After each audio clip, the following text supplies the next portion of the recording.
Kerajaan Majapahit adalah salah satu kerajaan besar di Nusantara yang mencapai puncak kejayaannya pada abad ke-16 di bawah kepemimpinan Raja Hayam Wuruk dan patihnya yang terkenal, Gajah Mada. Namun, seperti kerajaan lainnya, Majapahit juga mengalami masa kemunduran dan akhirnya runtuh.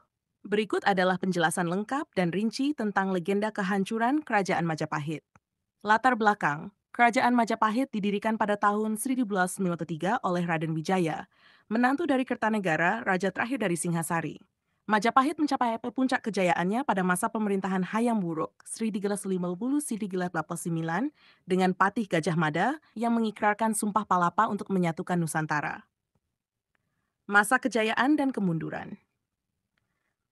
Ekspansi wilayah, Majapahit berhasil memperluas wilayah kekuasaannya hingga meliputi sebagian besar wilayah Nusantara, termasuk Sumatera, Semenanjung Malaya, Kalimantan, Sulawesi, dan wilayah lainnya. Ekonomi dan budaya, perdagangan internasional dengan Cina, India, dan negara-negara lainnya sangat berkembang. Seni dan sastra juga berkembang pesat, terlihat dari karya-karya sastra seperti Nagara Kretagama. 2. Masa kemunduran, krisis kepemimpinan. Setelah kematian Hayam Wuruk pada tahun 1889, kerajaan mulai mengalami kemunduran. Pengganti Hayam Wuruk, Wikramawardhana, tidak memiliki kemampuan kepemimpinan yang sama. Perang Paregreg, perang saudara yang terjadi antara Wikramawardhana dan Bre Wirabumi pada 1456 memperlemah kekuatan kerajaan.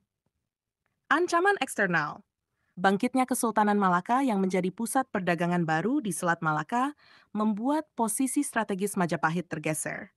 Selain itu, serangan dari kerajaan-kerajaan tetangga juga terus-menerus mengganggu stabilitas Majapahit. Legenda dan cerita rakyat. Ada beberapa legenda dan cerita rakyat yang terkait dengan kehancuran Majapahit, yang meskipun bercampur dengan mitos dan kisah mistis, menjadi bagian penting dari warisan budaya. Legenda Damar Wulan, cerita tentang seorang pahlawan bernama Damar Wulan yang berjuang melawan Menak Jingga dari Blambangan untuk menyelamatkan Majapahit dan mendapatkan hati Ratu Kencana Wungu.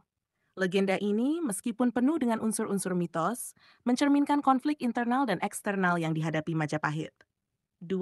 Mitos kemunculan Raden Patah. Raden Patah, yang diyakini sebagai pendiri Kesultanan Demak, dalam beberapa cerita disebut sebagai putra dari Raja Majapahit terakhir dengan seorang selir Cina. Setelah terjadi konflik internal, Raden Patah mendirikan Demak dan dianggap sebagai salah satu faktor yang mempercepat kejatuhan Majapahit. Akhir Kerajaan Majapahit. Kerajaan Majapahit secara bertahap melemah dan akhirnya runtuh pada akhir abad ke-15 hingga awal abad ke-16. Faktor-faktor berikut berkontribusi pada keruntuhannya. Konflik internal, perselisihan di dalam keluarga kerajaan, dan perang saudara melemahkan pemerintahan pusat.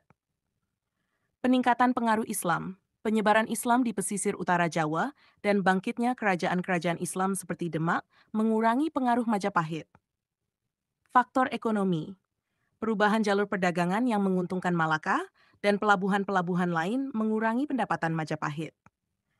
Pada akhirnya, kerajaan-kerajaan Islam di Jawa, terutama Kesultanan Demak, menggantikan Majapahit sebagai kekuatan dominan di Nusantara.